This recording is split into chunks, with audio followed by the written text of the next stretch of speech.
we meet in an hour of change and challenge, in a decade of hope and fear, in an age of both knowledge and ignorance.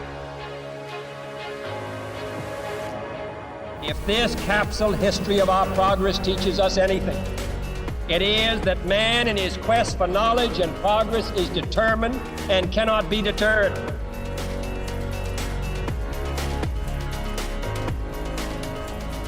Because that goal will serve to organize and measure the best of our energies and skills.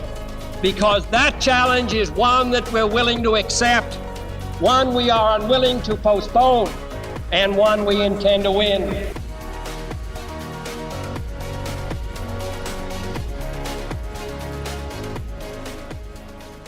So I am excited to be here today with Director Wang from the Advanced Research Projects and Agency Dash Energy, or ARPA-E.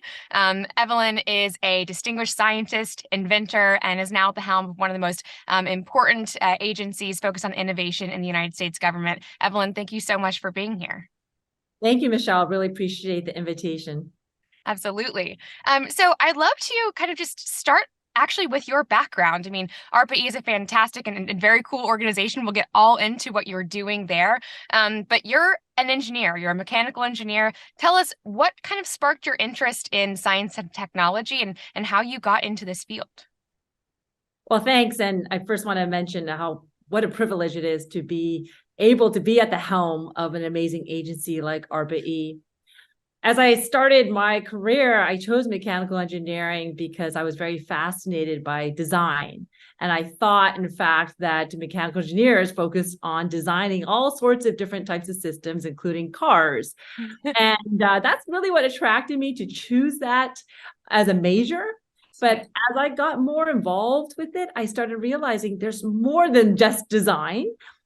There's learning about how the mechanics of materials work, how do you actually control the system, the thermofluid sciences, which is what I've ended up focusing on, which is so critical in the operation of, say, even a car with the current internal combustion engine, or even in electric vehicles now. And so I got fascinated in particular with the area of heat transfer. And heat transfer is actually very important as we think about the world's energy. So 90% of the world's energy involves either generation or manipulation of heat. And so I got fascinated with this topic as an undergrad, and as I went to graduate school, I started pursuing the area of heat transfer in the context of how you manage heat and electronics. Got it. So like in your laptop computer, for example, you have a lot of heat generation in your laptop, and how do you actually get rid of the heat for the more efficient operation of your computer? Right. Because electricity, there's inefficiencies, right? And you kind of lose some of that electricity through the form of heat in any system. So, yes, your laptop gets hot, but even in terms of, combustion engine, converting a lot of that gasoline, put it through a turbine, you're burning that and you're making the car move forward with mechanical motion, but you also produce heat in that process. But yeah, so on the micro scale in a laptop and on the bigger scale at a power plant, heat transfer is a fascinating topic. And you studied at MIT, is that correct? That's right. So I studied during my undergrad at MIT, and then I went to Stanford for my graduate work. And like you said, very much so, you can think about it at the multiple scales. A lot of my work as a graduate student was focused on the micro scale. Okay. How to actually machine things at that small scale to now enhance kind of the surface area to volume ratio to be able to be more efficient in terms of cooling or heat transfer performance. And I will say that after graduate school is when I was able to have the fortunate opportunity to now go back to MIT as a professor. And that's where, as a professor, you have a lot of autonomy to work on a lot of different problems. And so I expanded my research into various domains within heat transfer. And that's when I started working on heat transfer for thermal energy applications in terms of energy conversion. So taking advantage of solar energy in the form of heat to convert into electricity, how to actually take advantage of thermal storage. We know that thermal storage is very important, for example, in HVAC, for example, to make it more efficient potentially, or that even of solar thermal power plant type designs where heat can be relatively low cost. In fact, I'll mention that I was exposed to ARPA-E very early on because I worked on a thermal battery project that was funded from ARPA-E. That's how I started getting to know ARPA-E as a young faculty member, where we've been developing what we call a thermal battery for providing heating and cooling for cabin for electric vehicles. Okay. It's really thinking about heat storage, right? Thinking about how you actually develop a way, instead of just relying on your electrical battery to provide then the electricity you need to then drive your HVAC system, how do you actually now use a heat battery, a thermal battery, and allow for extending the driving range of electric vehicle because you're not draining now your electrical battery for heating and cooling? Yeah, no, that's so fascinating. It sounds like a lot of your research has been very application focused, right? I think a lot of research, people think, oh, professors and researchers are just in this ivory tower. They're, writing papers, but maybe it doesn't actually get applied. But that's really, really not the case, especially, when, there's this grant funding that's coming from Department of Energy, ARPA-E, right? That's really asking, some of the most, prolific minds in the space who really understand the fundamentals of topics like heat transfer and can think about their direct applications for, real uses that we're probably already seeing implemented in our technologies today. And I think that's just a really critical area to focus on. So how has some of that kind of work that you have done over the past, I think, a decade plus in your research, life at MIT and previously at Stanford, kind of translated into a lot of the real world applications that we're seeing today? Yeah, I think it's taken all sorts of different unexpected twists and turns, I will say. So that early project I mentioned related to a thermal battery, in terms of designing it for electric vehicles, we worked very closely with Ford as a partner. And because of that, they've taken it on to now invest in their own company to now explore how it could be potentially integrated in their electric vehicles. Fantastic. You mentioned a lot of my research has been focused on kind of more applied work. And I will say, actually, it's been interesting because in a project like this thermal battery, it relies on both. It relies on thinking about the systems and the applications, and also the way the ARPA-E works is that we're always looking for the high risk, high reward type effort. So it's not about these kind of just engineering systems. It's what innovations, even on the fundamental science side, are needed.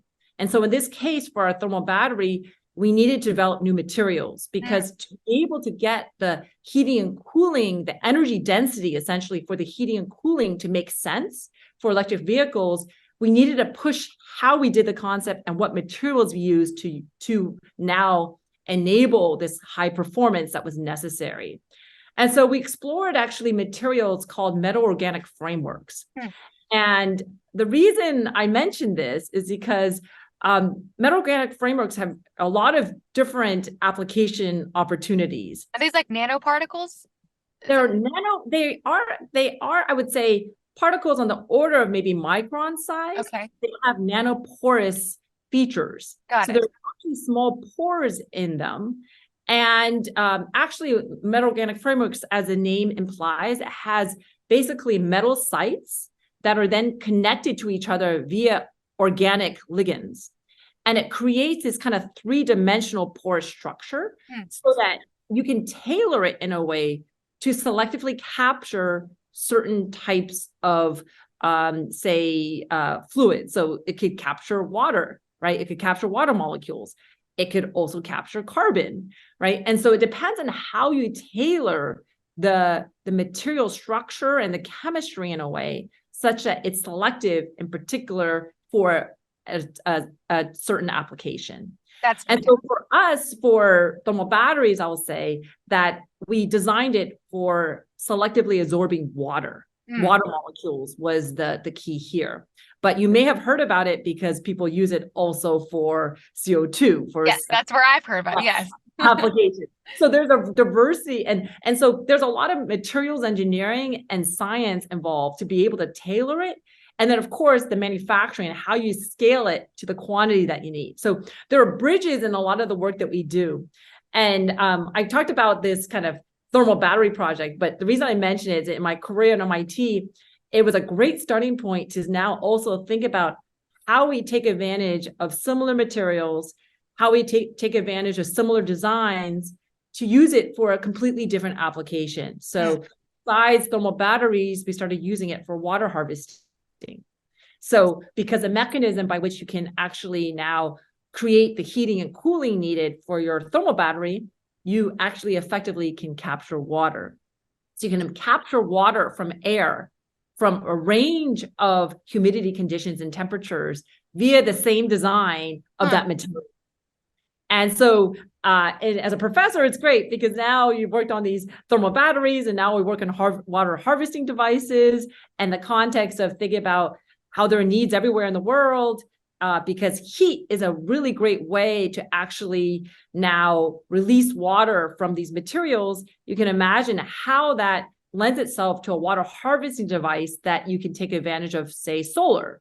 So start to mix and match, I would say, and explore a variety of spaces because of the innovations at materials, components, the design, and ultimately realization of all sorts of different applications. Absolutely. So maybe kind of from there, I'd love to turn to your work at ARPA-E and kind of how, you came into this role and kind of how ARPA-E helps along that process, right? Encouraging the initial research and development, at the basic levels, but then how ARPA-E, DOE, kind of the overall innovation space kind of helps to transition a lot of those discoveries into real world applications. Absolutely. And as I mentioned, I was an early what they call performers of ARPA-Es, which are basically the project teams. And so because of that process of being an early performer, it really inspired me when I had the opportunity to lead this agency. I jumped at it because I see the real importance of being able to take these kind of high risk, high reward type projects out to market, which is what the role of the agency is. And so we do focus a lot on early stage R&D. And that's where we do support a lot of academics, but we also support startups and also government labs and also larger companies as well. But the key here is that really being able to now support that really transformational approach that most other kind of agencies or government entities don't really support in the way that we do.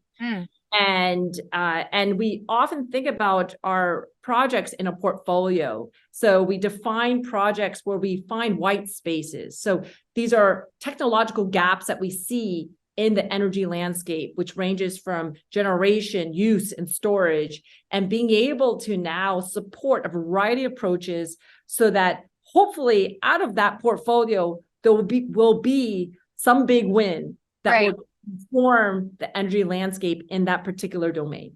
Right. And it's really, you're saying early stage R&D. I mean, it's like a really critical gap kind of in the innovation pipeline, right? You have an idea, maybe you're, a professor or you're a young scientist at university, or you've just come up with a startup and you don't really have the funding or maybe the know-how or the technology access to kind of prove out that early stage research and then actually, turn it into a product or turn it into something that can be commercially used. And that's where kind of this funding gap, but also I think in many ways kind of this almost like an incubator is really critical. And ARPA is very much a special organization, right? You mentioned other funding agencies like, Department of Energy or other departments that provide grant funding through programs, but they're certainly not as specialized for kind of shepherding, projects through and innovative ideas through in a way that really is trying to set those technologies up for success. Could you kind of talk to me about what is that overall kind of program structure like, and how has ARPA-E been set up differently to enable that? Sure, absolutely. So one thing I should mention is that we are also part of the DOE. So, but we're just kind of, we do work that is much off the roadmap. So we don't have a roadmap. And so it's, like I said, high risk, high reward. I will say that a core of our agency is very much focused on our program directors. These are people that come in on a rotating basis. So they only stay about 4 to 5 years. So they're term limited. And we hire them in particular because They want to move forward and bridge some of these technological gaps in certain areas.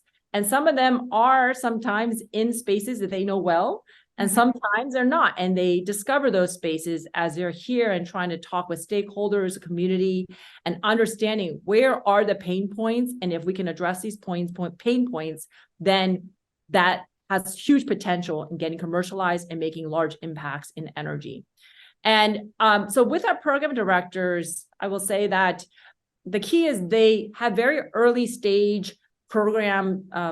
They're working on their program development and trying to understand where are these white spaces, and they engage the community based on their own expertise, other experts, the industries, the investors, trying to understand all of this. And based on that, where they've identified that technological gap, then they define a program.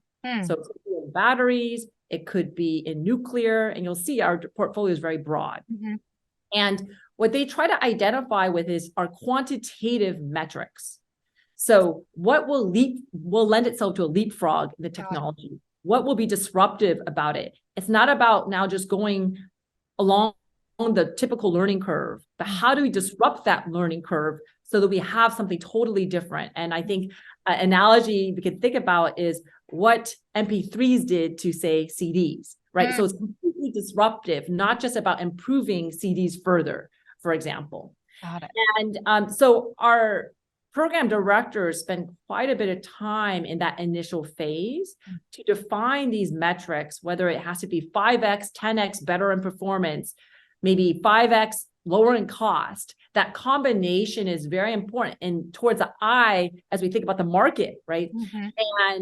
And so a lot of that is in that early stage program development, and they pitch it within the agency. So at the end, after a lot of these discussions, they put together really what this looks like in terms of the technological gap.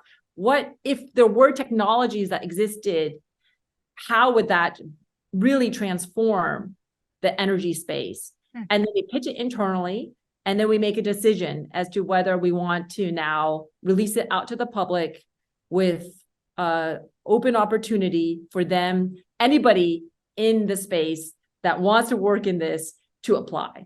That's fantastic. So how does ARPA-E in that kind of decision-making process, right? When I'm sure there's tons of really fantastic ideas that are coming about from your program directors. How do you as an agency kind of look at that broad landscape of potential areas to focus on and think about kind of alignment with, the U.S. government's overall priorities? You can use climate change is certainly an example, energy efficiency an example, kind of the desire to move to an electric, transportation system. How do you think about kind of these grander visions that the government has? Maybe sometimes they're within the current administration, maybe they're 10, 20 years out, and kind of look at the existing, what you're being pitched at and make decisions that way. Yeah, absolutely. And so our mission is very much aligned with the administration, and we know we need to reach net zero by 2050. And we know that also there needs to be a diversity of approaches to be able to get there. It's not going to be one and that will address everything, right? So, and I mentioned earlier, that's why we really look at a portfolio and we look at all sorts of different technologies, whether it's related to energy generation, use, or storage, because we think we need all of it to be able to hit that net zero target. Right. So we've worked on fusion, fission, hydrogen, storage, everything that has that potential for transformation. Right. And that's really what's different and unique about how we approach the problem.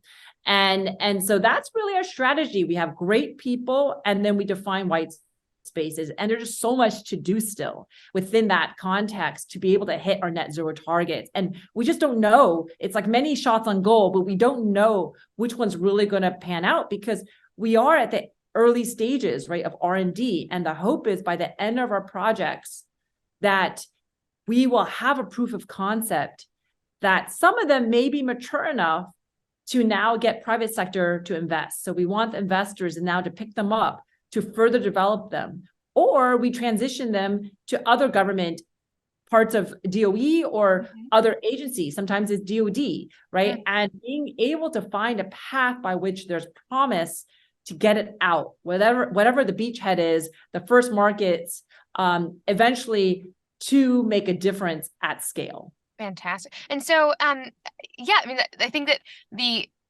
it's good. We're, I think, speaking kind of at the process level, but I'd love to kind of speak maybe to some specific examples that you could kind of describe for us, maybe past programs that have kind of now gone through that full journey, where we've had kind of these high impact energy technologies that have been identified as a white space maybe 5 years ago and are now, kind of starting to either be picked up by new programs or are really kind of at that cutting edge of innovation from the commercial space. Absolutely. I'm happy to give examples. I'll start with one. It was a program called Monitor, and it was to look at methane emissions from oil and gas infrastructure. I have to assume that because this is a government agency, Monitor means something starting with methane. Yes, I'm sorry to mention this. So all of our ARPA-E programs have, in fact, acronyms because we love them. We think it's fun, and you'll see this. And I could not even tell you what exactly it stands for, but you can imagine with the word monitor, it's implying something related to monitoring a system. In this case, we're monitoring methane emissions. Fantastic. And so we started this program and probably about 5-6 years ago now. And this was a time where we knew that the oil and gas industry had a challenge with methane emissions and I should mention that methane emissions are much worse in terms of global warming potential compared to that of CO2.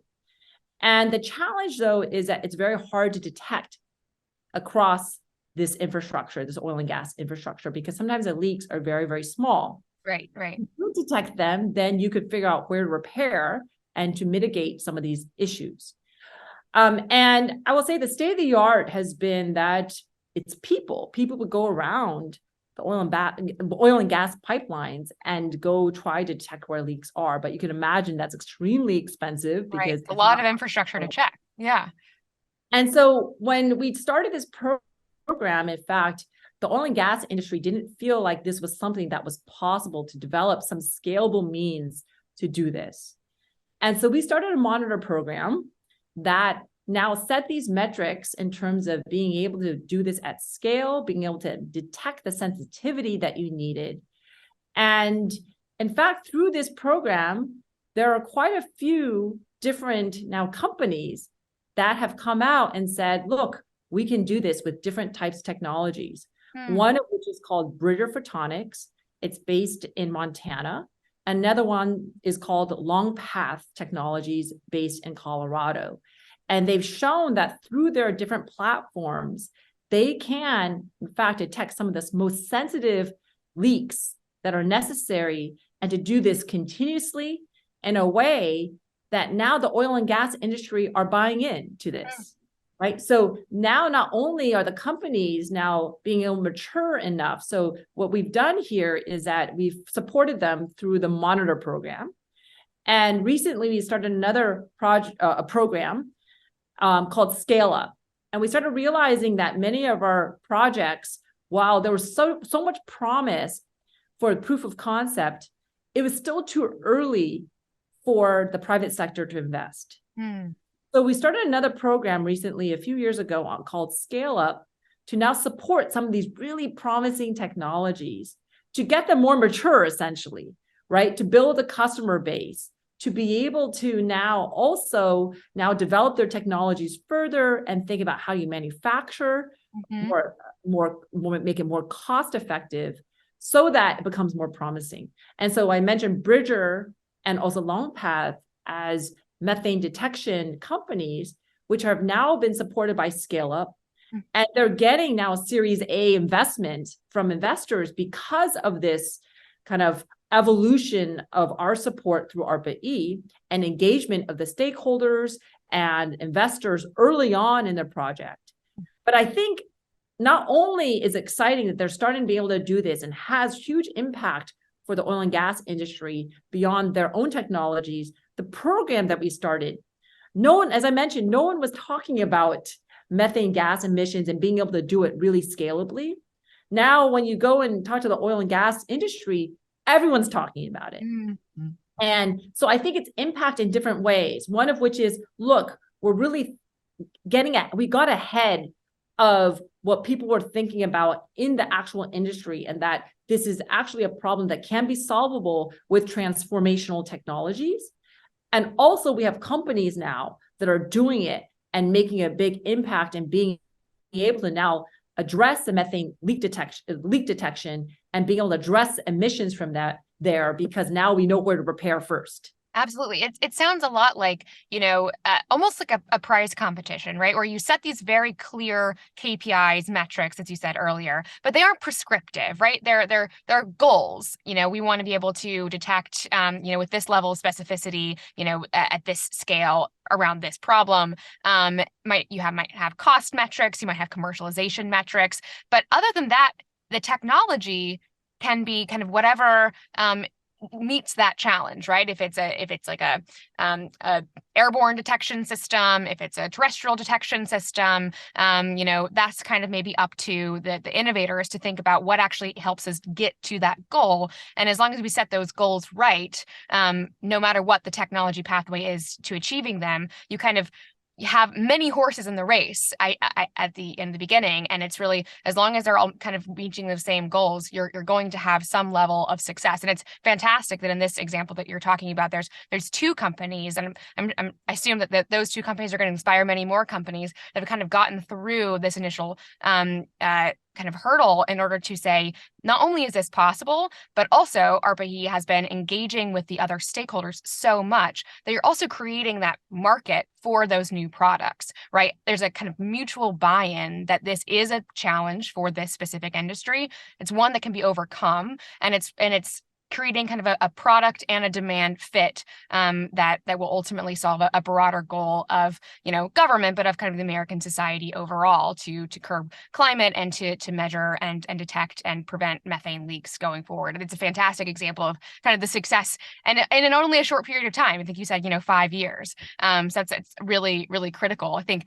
5 years ago, I recall seeing a few early reports around methane, and the question was, what are we going to do about it? There just wasn't enough understanding of where the leaking, was occurring, and at what stages, and who's responsible. And I think having technologies like this help us answer some of those questions so much more valuably, but also aren't just answering the questions. We actually have real solutions that can inspire the next set of technologies to actually start to address those solutions.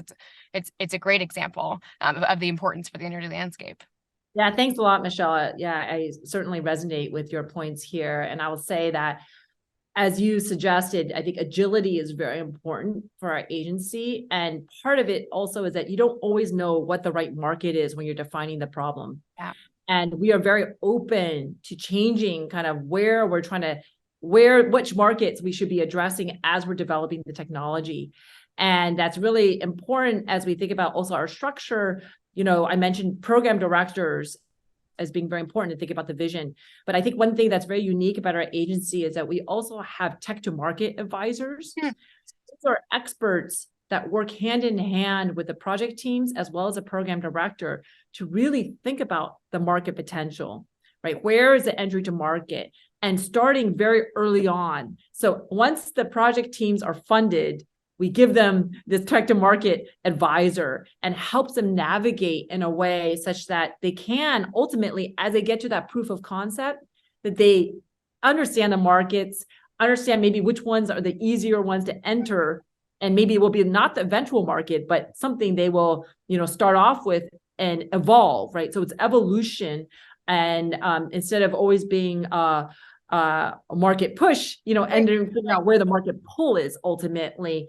And we don't always have it right. And also sometimes the industries change so quickly, you have to adapt accordingly. No, it's really critical though, right? Because if you don't, a lot of entrepreneurs, a lot of, early innovators, they don't always think about all of these additional kind of challenges. Maybe they have a great idea for a technology, it works, proof of concept, but then when you come to scaling, when it comes to, like quite literally how you deploy it in the field, right? There could be so many things that just aren't thought about. So having that perspective very early on, and ideally from, potential potential sector expertise as well, that really understands, what's it like to implement a solution like this? What are the actual challenges that we're seeing on the ground? It's so critical to have, involved. I know it at the university scale, right? You always have tech transfer labs, but it sounds like this is an even more focused kind of role, within the agency and embedded within each of these programs. Could you tell me about some of the current programs that the ARPA-E has ongoing, and kind of which ones are maybe more innovative, and which ones are you most excited about right now? Sure. We always have a lot going on. And so, as I mentioned, everything's acronyms. So I'm going to give you some acronyms here. So, I'll have to guess what they actually mean. I feel like this could be a really good game show, actually. Yeah, that's right. So I'll start with gophers. Okay. So I have no idea what that is. This is undergrounding the grid.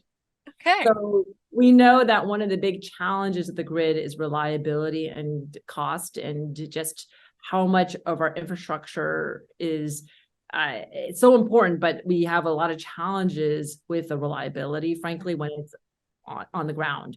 And so being able to underground the grid is a huge opportunity, but it's very costly to do so, and it requires a lot of manpower. It's very dangerous. So we have just announced Gophers, which is imagining now how we can do this autonomously. Can we use it with robots, map out how do we actually underground? How do we do the sensing? How do we actually now autonomously be able to now connect cables together underground instead of using all of the manpower at a cost that's 50% lower? Wow. And so that's one example of something related to grid. We also, related to grid is also power electronics. So power electronics is so critical as we think about how do we route the electricity where you want it, right? Right now, the grid is very kind of unidirectional in some ways, and you want to be able to now distribute it very much like how you now handle what the internet does, essentially. And so can we now develop power electronics to help enhance reliability and control the grid, and do it in other ways other than traditional ways via potentially optical means, RF. And so that is one way that we're exploring. And this program is called Ultrafast. And I'll give you another one. It's very different from the two that I just mentioned. It's called CCO2. Okay, so C. So C as in the ocean, kind of water. And CCO2. So we know that carbon dioxide removal techniques are very promising with the ocean. The question we have is really how effective are specific types of the CO2 removal techniques? And it's actually difficult to quantify. The CCO2 is focused on measurement and validation. So it's actually understanding how much CO2 a particular technique with the ocean, how they're doing, right? And we believe that's the real critical bottleneck, and being able to actually think about this whole kind of technology space of carbon dioxide removal with the ocean. Those are all very different and fascinating, right? Because they kind of span the gamut all the way down to kind of just better understanding how systems and the nature works, so that we can develop technologies that actually work within those confines. Gophers, I mean, I guess all of them, but in particular, the undergrounding the grid initiative that you're speaking about raises the questions to me around, we talked about tech transfer and commercialization readiness, right? Being so critical of having that insight in from the beginning in these programs. But how does ARPA-E think about potential policy and regulatory issues? At that one, when I think about the idea of undergrounding the grid in my hometown, for example, right?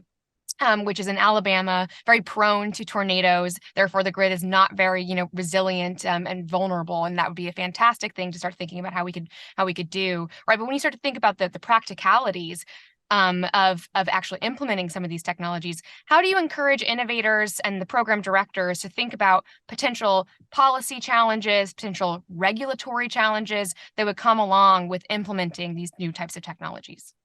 It's a really important question. As you know, ARPA-E is not a technology-focused agency, where a policy-focused agency, it's technology-focused. And so we, of course, love to collaborate with the policymakers, but we like to give basically policymakers options. Mm. I'd like to share with them this portfolio of options and basically helps them now figure out what the policies are. And that's why it's so important as we think about it, we continue to communicate and share the kind of breakthrough work that we're doing so that they can make the best decisions based on what we can offer in terms of this range of technology solutions. Yeah, I think that communication early on as well is so important because, just the more that I think those who are kind of in that forward-thinking policy decision-making space, the more that they can start to adopt and understand potential visions, potential options for the future, right? It allows them also the flexibility to design policies to enable and not stifle those types of innovations from eventually being solutions, right? If they're able to look forward thinking, it's so important. Absolutely. Yeah. We just want to share with them what's possible on the technology front, and then take it from there.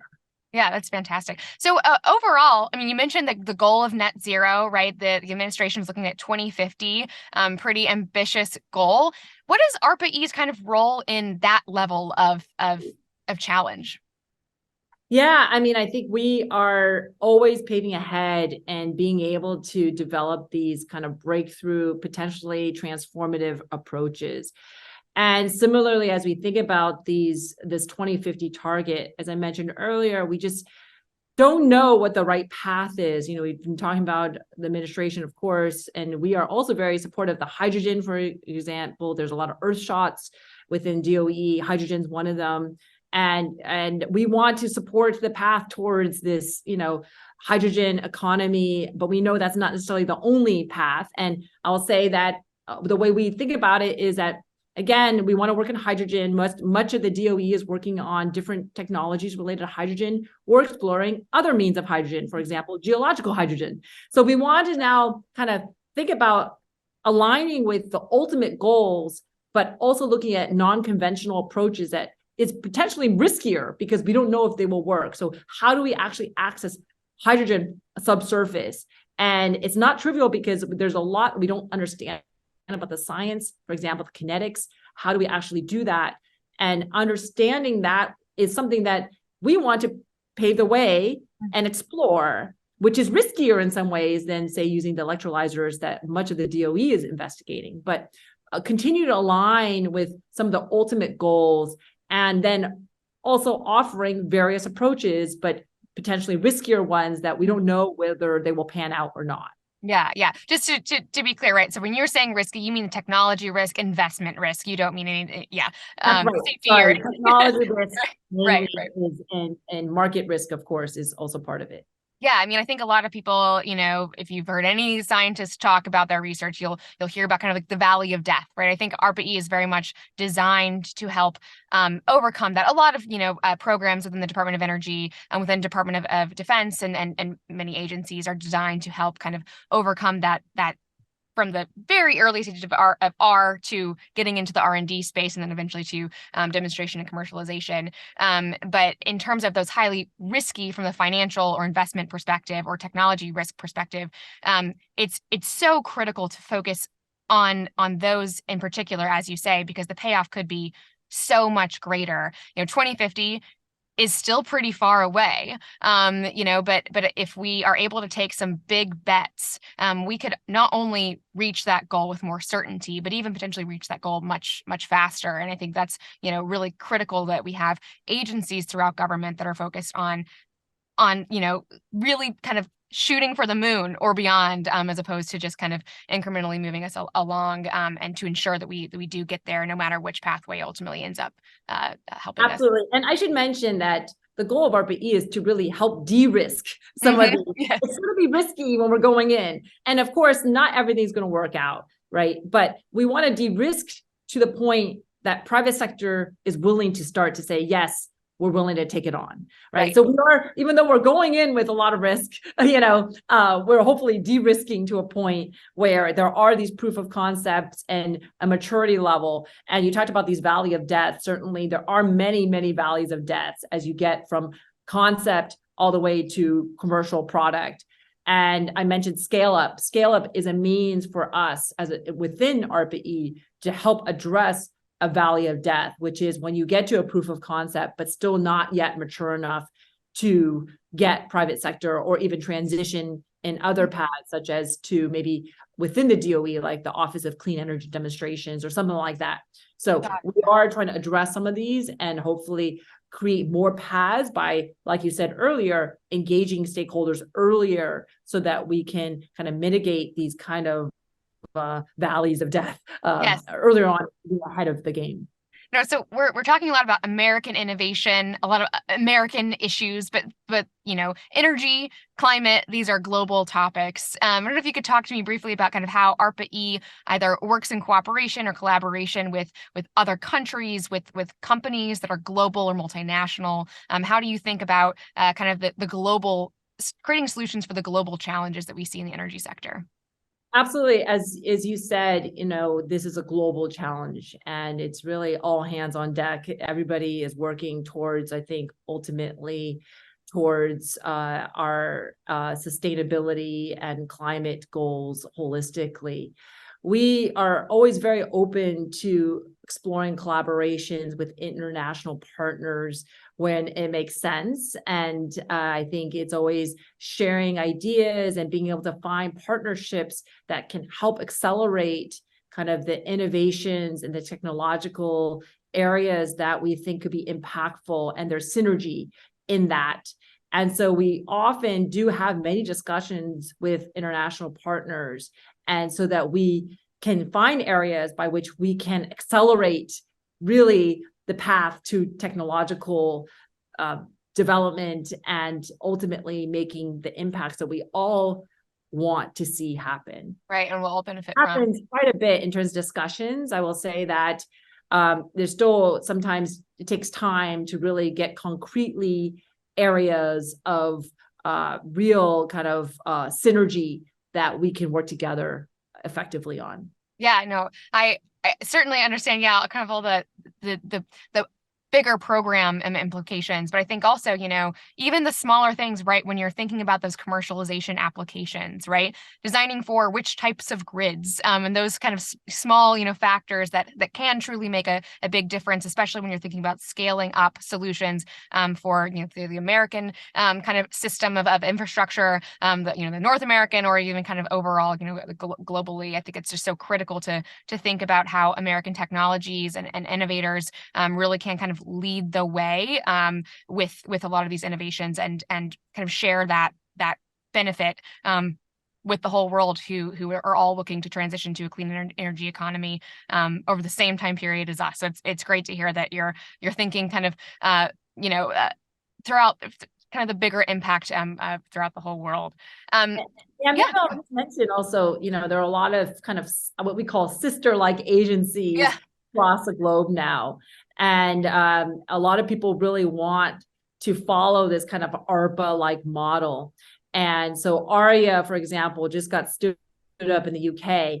And in fact, the person leading ARIA, Evelyn Wong, used to be at ARPA-E. Okay. And it's really great to see that kind of also impact with the people that we've been supporting. And now they're trying to create an ARPA-E-like model that's a little bit broader beyond energy through ARIA. And so it's been great to have those kinds of discussions, because I think this model is relatively unique, as you said. And so there's an opportunity for us to all be thinking in the same kind of mindset to really get technologies out to market. Yeah, no, it's fantastic. So I wonder if you could kind of share your overall vision. I mean, you've been in this role for just a few months. You have some fantastic new projects and programs that are being defined and coming forward, and those, that are already kind of bearing their fruit. But with you, as the director of ARPA-E, where are you kind of seeing you personally, but the agency moving forward? Yeah, thank you. I think it's such an exciting time to be in energy, and there's also such a need to be in energy. And I see my role as being able to support the community in a way to further accelerate the development of technologies and get them out to market even faster, because our world needs it, our nation needs it, And I think it's really, as I mentioned earlier already, an all hands on deck situation. And being a director, it's given me the privilege to help and support further these program directors, these teams, and to help the innovation ecosystem propel itself forward, even in ways hopefully that can really get these technologies out faster. And that's what I see. And I know what it's like to be a starting innovator. I know what it's like, the challenges, and I think it's up to the community to support each other, the entrepreneurs, the academics, the investors, the government people, and everybody needs to be a part of this. And we all have a role to play to help our nation and our world at this time. Oh, fantastic. Well, thank you so much, Evelyn. It's been a privilege to have you on Energy Impact. I will be following with intent and trying to learn a lot of these acronyms you're telling me about. But yeah, thank you so much for all of the work that you do. Thank you, Michelle. I really appreciate it. Great. Our leadership in science and industry, our hopes for peace and security, our obligations to ourselves as well as others, all require us to make this effort, to solve these mysteries, to solve them for the good of all men and for the progress of all people.